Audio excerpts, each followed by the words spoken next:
Howdy everyone, Dualistique here, back at it with episode 2.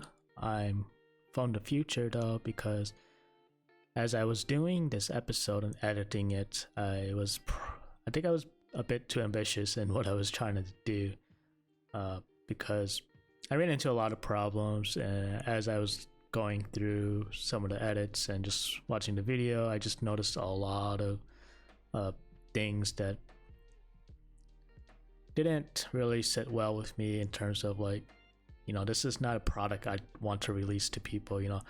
I'm not gonna have people watch a 2-hour video that has very little gameplay or very little of me commentating because I was actually really into the story, and when I'm really into the story, I'm pretty quiet and trying to read the lines or trying to take in the voice acting, and so I just kind of forget that I'm trying to do commentary or trying to do some reaction. Uh, so that's one of the things I wanted to do, was to basically cut down this video. So instead of 2.5 hours, I got it to around an hour. It looks like an hour and 10 minutes, maybe a little bit more once I include these little tidbits. Because what I am also going to do is, what I've noticed is my audio and these videos is not as great, and I've heard it in the first episode, but I kind of figured I'm just gonna learn on the way. So hopefully now my mic is a little bit better than before. But all the videos that I've recorded from Fontaine and the newer Fontaine area is gonna have a very similar low audio. I think my mic is pretty low compared to the game, so hopefully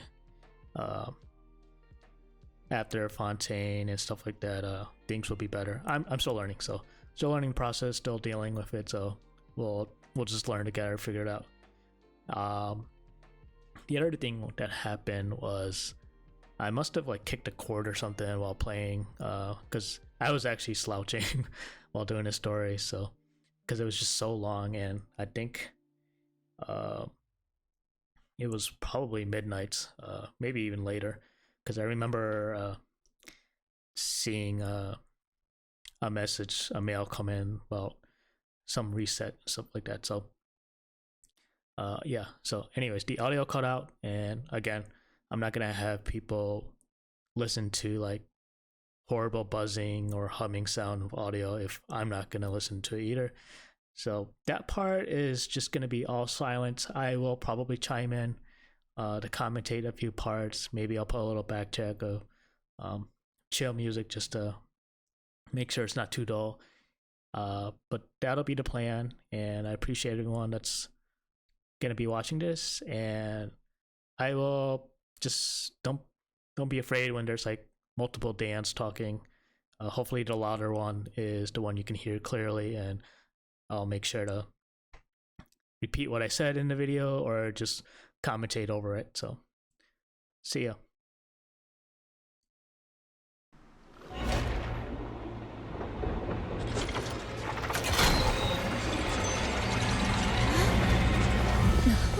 Oh, what's happening with the oratories? I believe it is preparing to carry out the death sentence.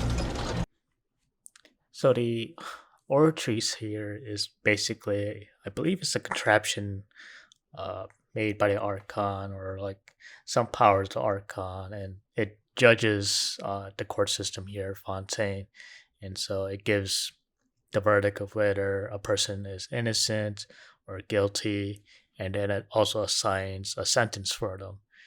And how we got to this point here is basically there's a prophecy being told that Fontaine is going to be sunken underwater, and then everyone dies to some extent. And throughout the story, we kind of figure out that we're trying to save the people, right? And everything leads to somehow Furina just knows something about this, and we're trying to get her to actually tell us information, but she dodges it in a way that you'll see why she dodges it. And so we figured, as the hero, like the only way to get her to say something is to like trap her into this court setting where you can't really lie, or if you lied, then this oratress will kind of figure out your lies. But we're basically here to prove that prove some fact that she isn't the Archon. And that's what happened here. Is we proved that she isn't the Archon, and the Oratrice actually delivers a guilty verdict, but it says the Hydro Archon is guilty of deceiving the people or something like that, and so the sentencing is that is a death sentence, which is one of the only the first occurrence of a death sentence that has happened in Fontaine. So that's why everyone's like, "What the hell is happening?" Like that's the first time we see it, and you'll see it in the cutscenes that follow. So I just want to give that little backstory for people that forgotten, or maybe used to play Genshin, but now they just watch these just to get an overview. So let's continue on.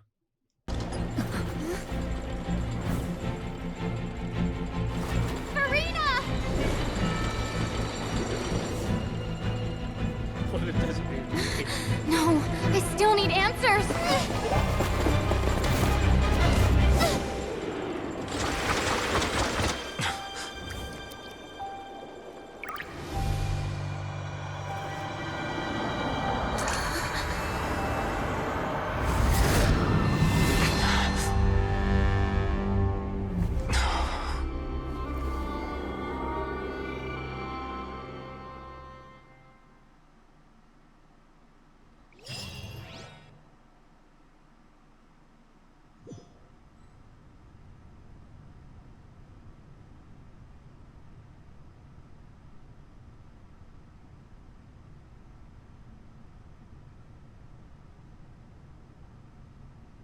You.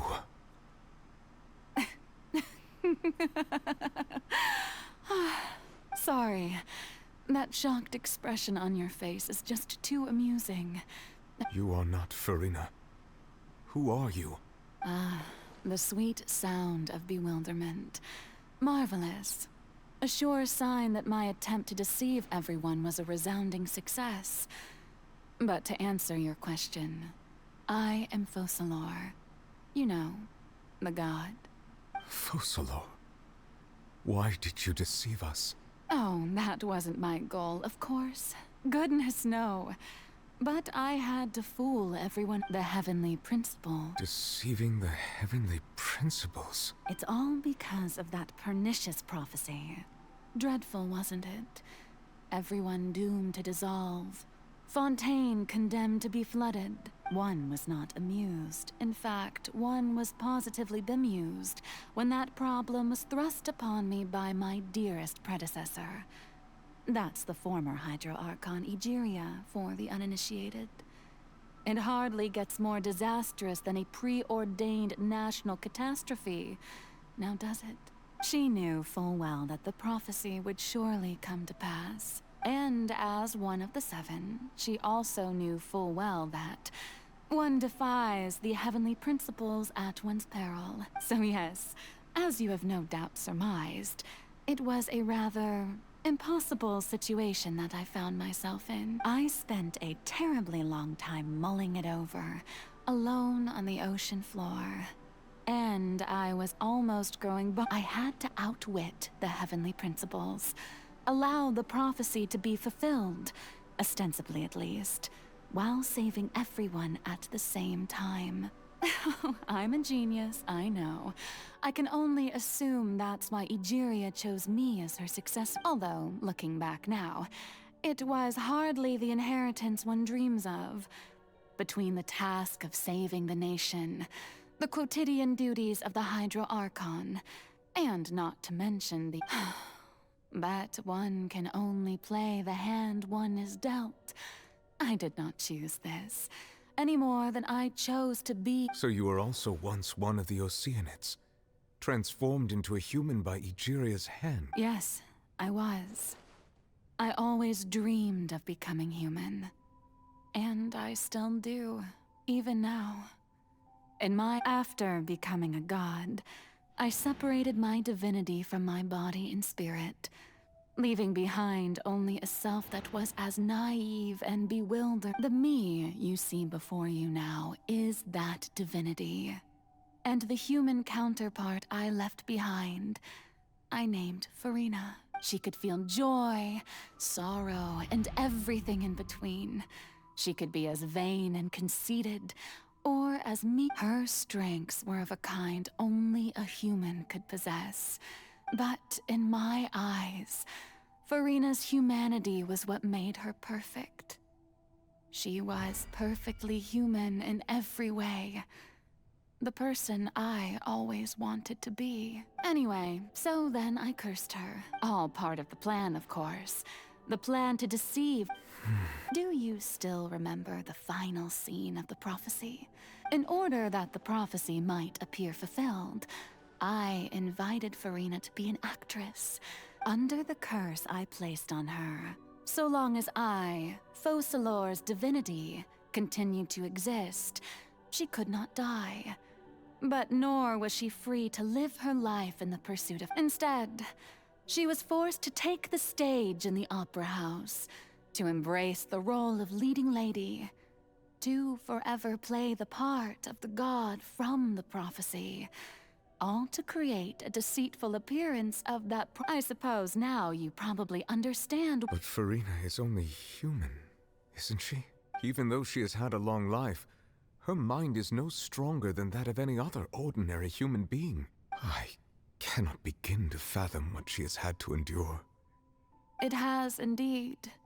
And although she is, in a sense, me, it's been 500 years, and all along, she's been playing her part in the most unimaginably long, unbearably lonely, and agonizingly painful opera of all time.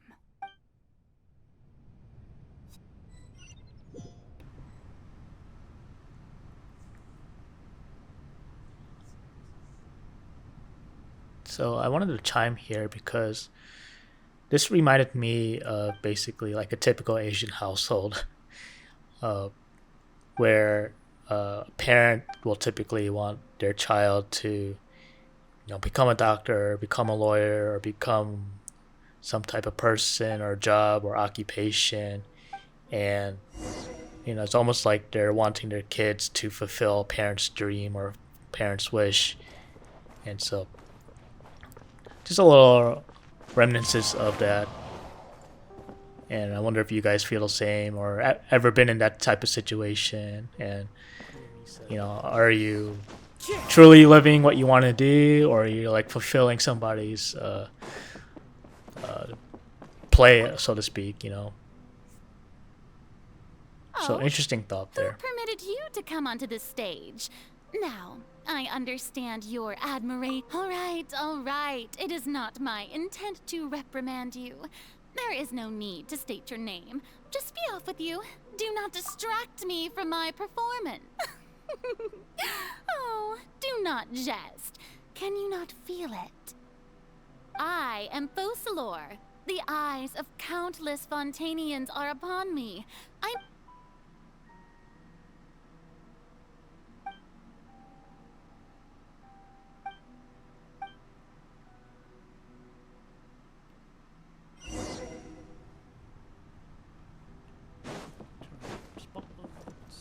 Dear audience, the performance is experiencing a technical difficulty, but worry not.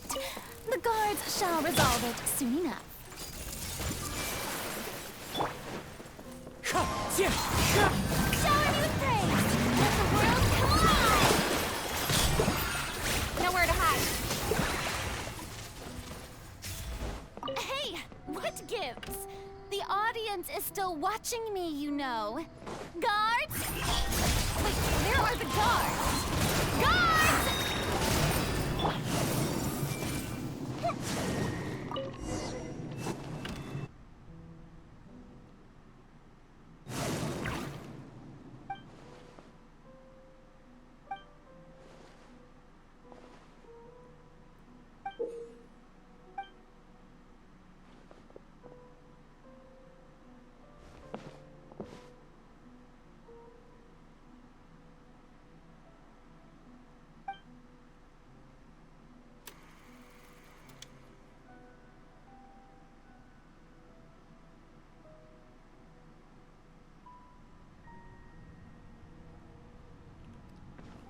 That's her.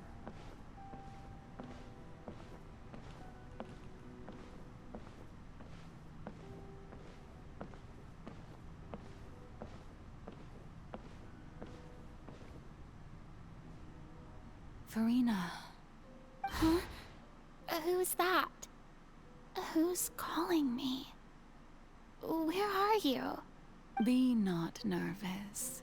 Be not afraid. I am before you. Wait a moment.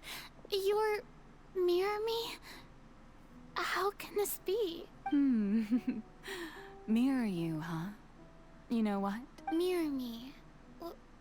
What? The prophecy. Have you... What prophecy? Wait. I know. The people will all be dissolved into the waters, and only the Hydro Archon will remain, weeping on her throne. Only then will the sins of the... Oh. What's going on? I can't seem to... Yes, it will. And that is why I've come to you. But doesn't that mean everyone will die? Oh, don't worry. Magical meetings exist in this world precisely. I will tell you how to save everyone, but you may have to suffer somewhat. Oh, so there's still hope after all. Good. As for the suffering, well, I will admit, but if the prophecy will come true, I'll also die anyway, right? If there were scales, with all the people of Fontaine on one side, and my pain on the other. Is it not obvious where the scales should tilt? You truly are the perfect human. I suppose this would also be the justice that belongs to you. Huh? Don't worry, it's nothing. Listen well. Fontaine has just lost Play. That's right. You must begin a never-ending... If you can keep it up, then I shall have my way of defying this... But how will I do this? Don't worry. What you must do is not to turn yourself into a real god. Being a human yourself, I'm sure you already know what such an... Remember, your true challenge will not be pursuing divinity, but contending against humanity.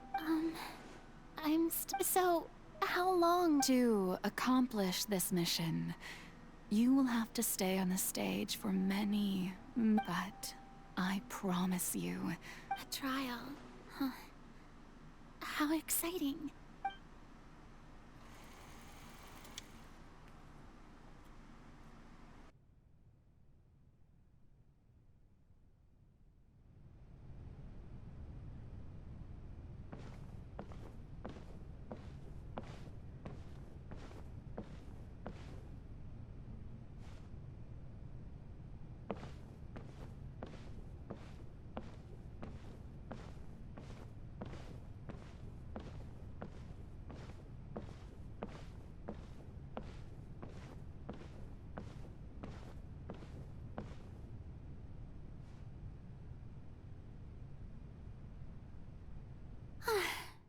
The Maison Cardinalise has announced my accession. What should I say to most appear like a god?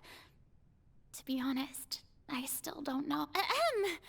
Ladies and gentlemen, good evening. I'm sure you've all heard about how I have taken on the role of Hydro Archon. Indeed, in truth, I know little about becoming a nation's... As the god Focalors, the god of justice, I shall do all within my power. Once again, thank you all for coming. If you should have any questions or suggestions, please... This should do it. I thought I might stammer, but thankfully, I was able to... That's the new Hydro Archon. Is this some kind of joke by the Maison? I would have thought that a being that surpasses humanity would be a bit more... Hey, did you hear that? She even told us to send her suggestions there at the end. Shouldn't gods be all-powerful? She's being so modest. If you ask me, perhaps the succession didn't actually happen. She might. Wait, what's going on? Why is everyone's right? Mirmi said that I just need to play the role of a god as calm down Furina. Think. Assertive, with a strong sense of presence.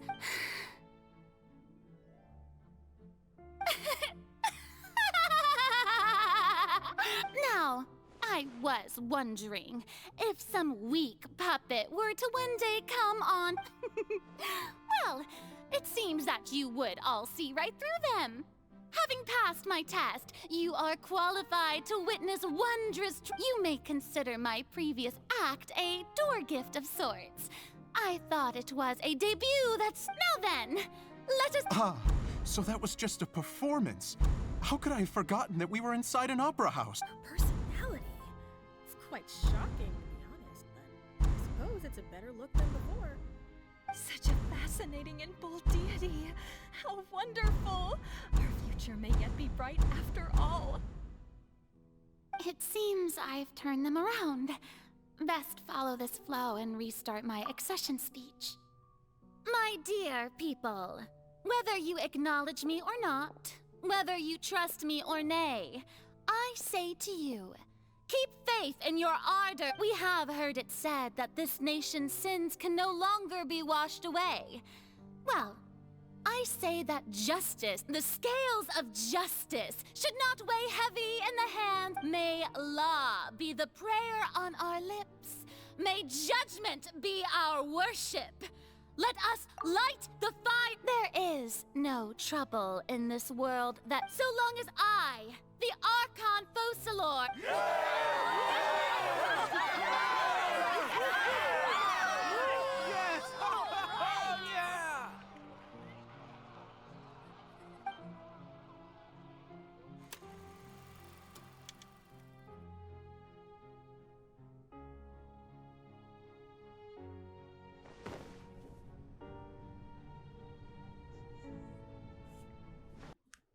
So I'm freezing it here because the next part I'm gonna be like cutting from the video, but kind of recapping what happens is they're showing this play where Furina is acting out as the Hydro Archon, and then you have the travelers sitting watching this play, but it's supposed to symbolize like, okay, Furina is doing this role, and then so like you'll see like scene 3, she's doing it, she's happy fulfilling this role, but she's also kind of like searching like information about the prophecy herself,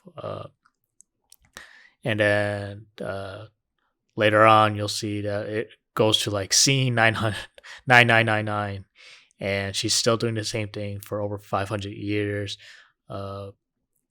She's still researching about the prophecy, and she's like not having luck about this. So she's starting to feel like very sad and depressed and doubtful. Like, where's this even going? Where's the light at the end of the tunnel? And then I'll cut that part out, and then we'll get to see what happens next. So even Furina doesn't know the truth? You've never once let her... Yes, it had to be done. She did very well. If she had let her resolve falter even once in these 5 centuries, it seems that trusting humanity was the right decision. I believe that I understand how your deception works. But that is only half the... How would you build on this foundation to save the people of Fontaine? That is the most important thing. Ah, good. Of course, the Udex of Fontaine has pinpointed the crux of the issue. I'm sure you've long sensed that the Oratrice is no simple machine. I've always suspected that it had its own consciousness. And Lenny did mention that he heard a It now seems that that person was you, hidden within the machine. And then I became one with the Oratrice, taking Fontaine's gnosis with me. Yes, it would seem so, wouldn't it? Alas, your understanding of this device still lacks. In truth, it is no enactor of justice. It is, in fact, a device created to kill the god of justice. beg your pardon? Oh, you have it. And to be more precise, not only will the Oratrice take down the god of justice, it will also take down the divine throne upon which she has been placed. I mean, did you think I would be the sort to enjoy peaceful repose while Furina suffered? My work over these last 500 years has been to constantly accumulate indemnitium within the Oratrice. But really, some have already discovered that only a small fraction of the energy generated by the vast majority had to be accumulated. It was all a part of your plan, then? Both the trial and the sentence?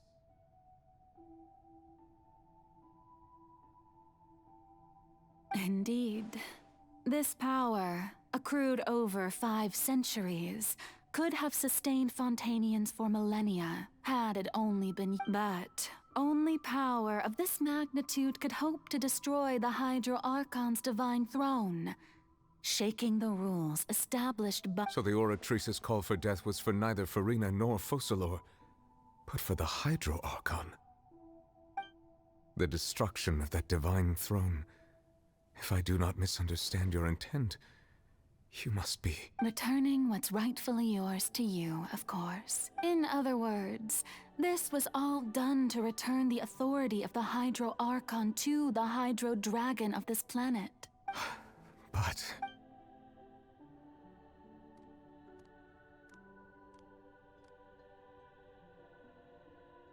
Oh, what?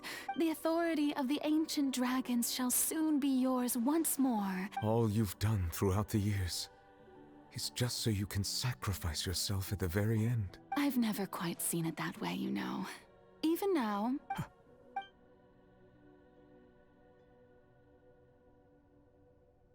Hydro Dragon, don't cry. I must say, had it been within my rights, I would have loved to judge the heavenly— Egeria stole the power of the primordial sea, and the heavenly principle stole the power you ancient dragons possessed. I, for my part, am the god of justice. And is it not just that your original powers— Speaking of justice, I have always believed that justice lies in the process of pursuing— So, if the theft of the primordial sea's might was Fontaine's original sin, then, leaving matters of procedural right and wrong aside, the descent of the Fontainians as humans and their right to exist in this world— In other words, existence was Egeria's justice, and to me, justice is the continuation of that existence, defying the prophecy and ensuring that Fontaine's people shall live on. At this point, we, whether it be myself or Iudex Neuvillette, the highest judge in our land, So when I was invited to the court of Fontaine to serve as Iudex, I see now that that was your idea too, at last. I now understand the true purpose behind this position. In the beginning, I was uninterested in human existence. But these 5 centuries of living alongside them have gradually brought about mutual understanding between us. You are a devious one, Focalors. Things being as they are, surely you know that I could never declare them to be guilty.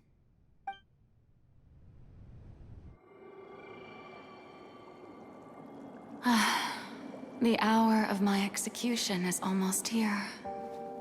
For the sinner, the curtain call has come. I know I may not sound it, but faced with death, I find myself a little afraid. Perhaps this is one thing both gods and humans have in common.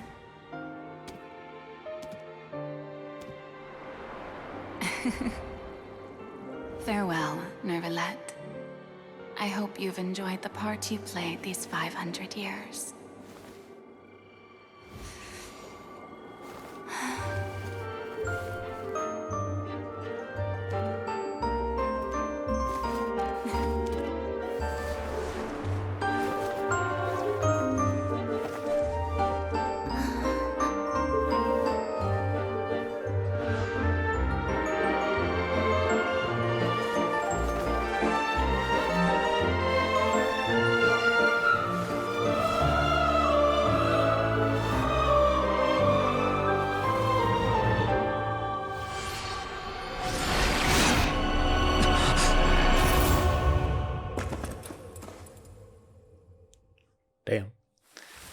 How cool is that? And I'm watching it for the second time.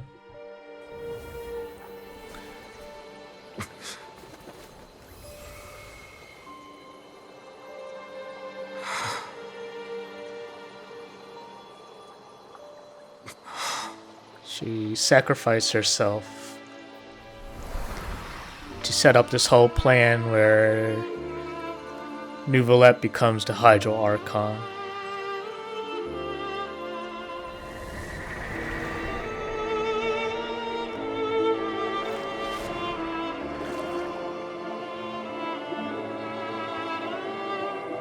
And then she knew once Neuvillette became a Hydro Archon, he would deliver her sentence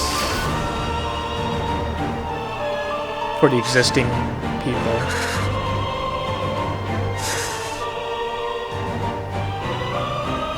I, Eudex Neuvillette, hereby declare, people of Fontaine, your sins are forgiven.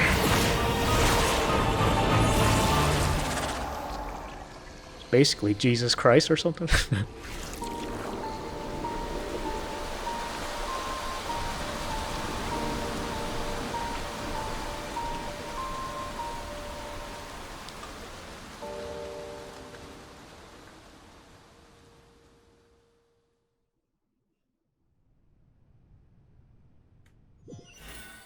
Very cool.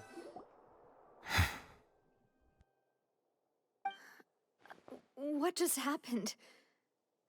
Has the death sentence been carried out? Was that bright light some sort of misdirection? But since we're all still alive and haven't been dissolved... It's time to end this. We must mete out punishment to that beast. But... didn't you say just a moment ago that it can't be defeated? I have gained the strength sufficient to deal with it.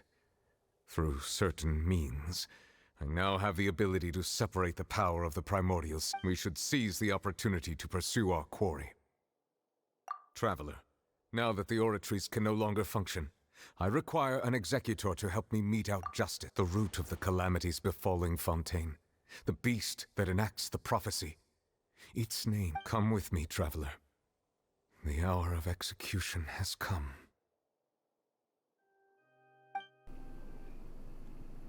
So this is where my audio cut off, and so now I'm just gonna over commentate what I'm doing here, but we have this battle with the big whale.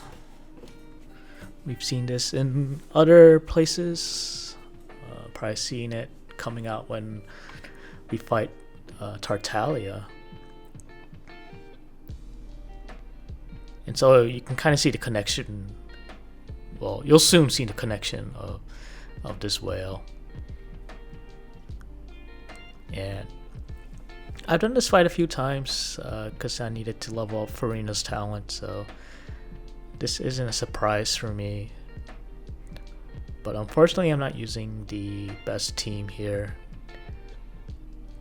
so it takes me a while to get his shield down. I really hate Kaching's charge attack. Just pushes you back for no reason.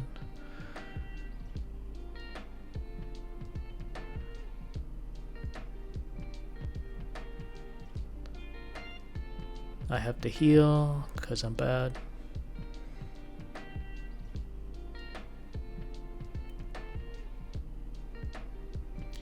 And now we get sucked in.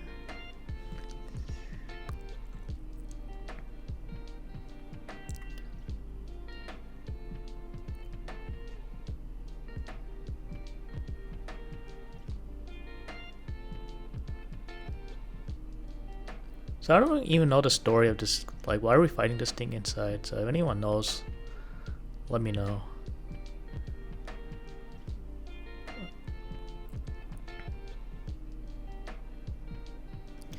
Because I always kind of kill it fast before dialogue happens. So maybe I'm missing something there. I'll probably look it up sometime.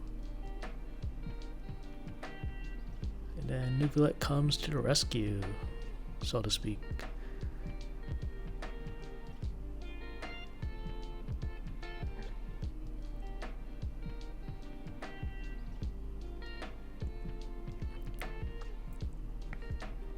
Insert some epic sound effects and noises.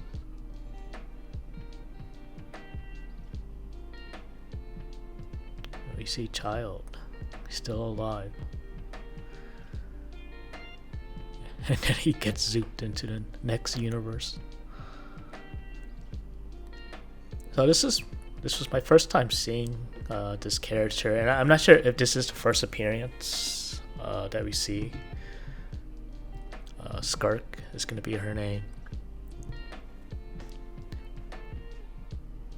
But we learned that the whale is one of her master's pets. And she is actually Tartalia's master. So I thought that was a cool link. Extra information to know, more information for us to start wondering about.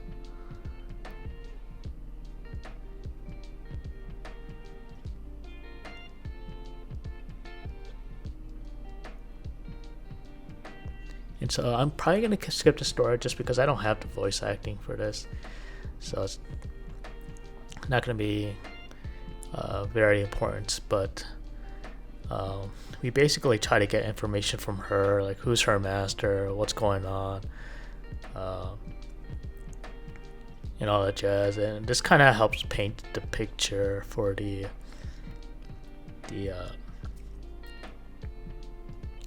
next area that we probably will travel to. You know, we're basically on the road to see the wizard type of thing, Wizard of Oz vibe. So what else happened at the end? If I remember right, so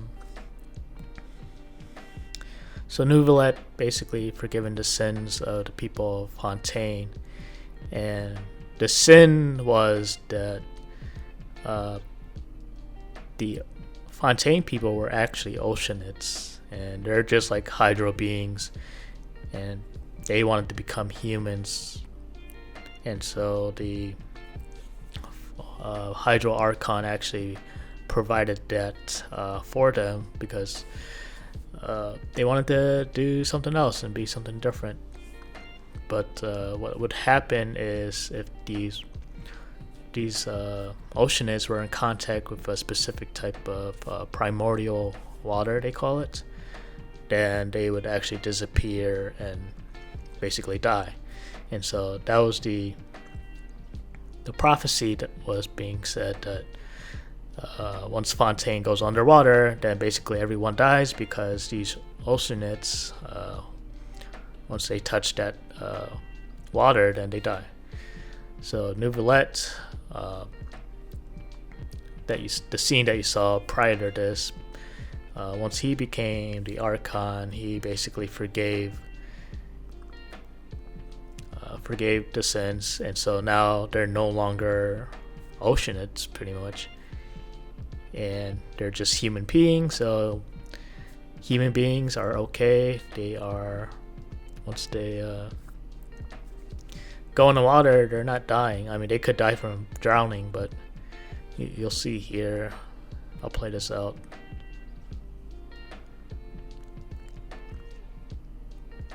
Fontaine is underwater, so that thing still actually happens.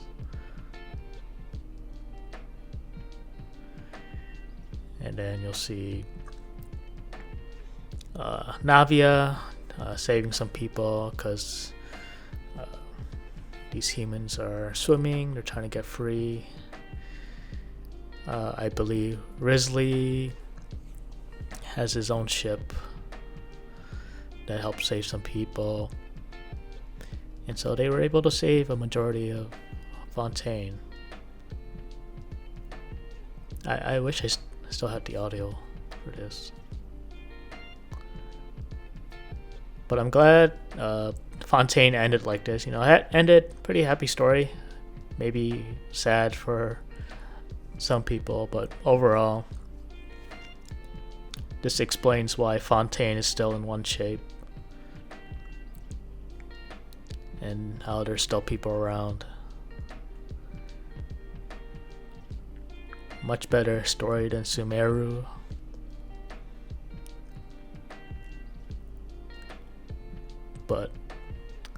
maybe I didn't give Sumeru too much of a chance because I kind of speed run through a lot of the Archon Quest. But I did get how they were trying to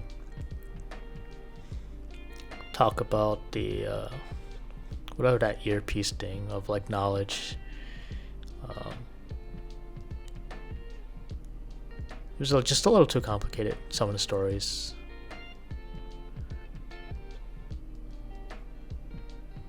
There's Lenny saving the people.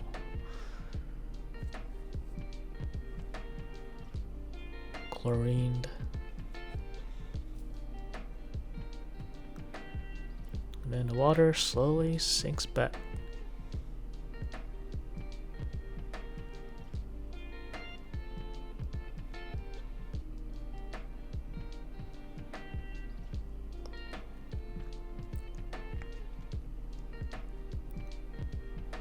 The people didn't realize their sins has forgiven.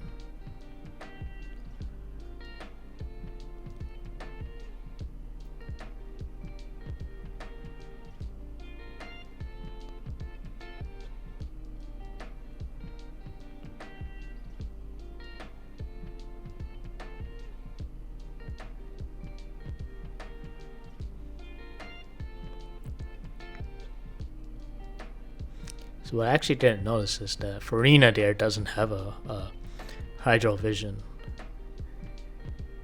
And we don't know anything about her until you actually do her story, which I did record at a later date.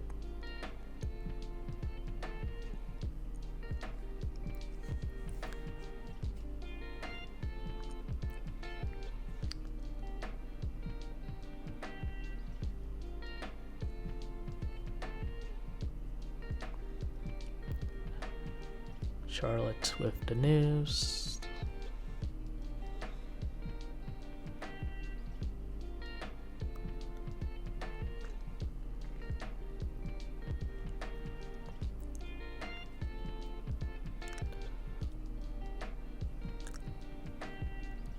So yeah, that's gonna be basically the story. I'll probably end it pretty soon after I wrap up a few things and a few thoughts.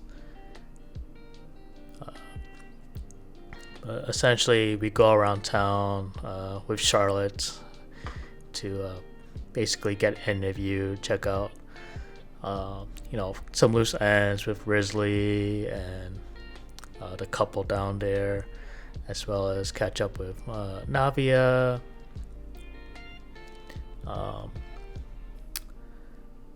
Talking with Nouvellette at the end, and then we find out that he ended up giving up his gnosis to the Fatui Harbingers in exchange for basically protection or security, I think. No, it's in exchange that he won't get bothered either way. So, and I think he got some information more from Skirk. So we'll probably know more about that in the future. Yeah, the story was kind of cool. I like the ending. It reminded me a lot of different tropes that happens with parents and families and how they try to raise kids and people. If you guys feel the same or you guys have different relatable story, what do you guys think about it? Feel free to comment, let me know, and I'll catch you guys later.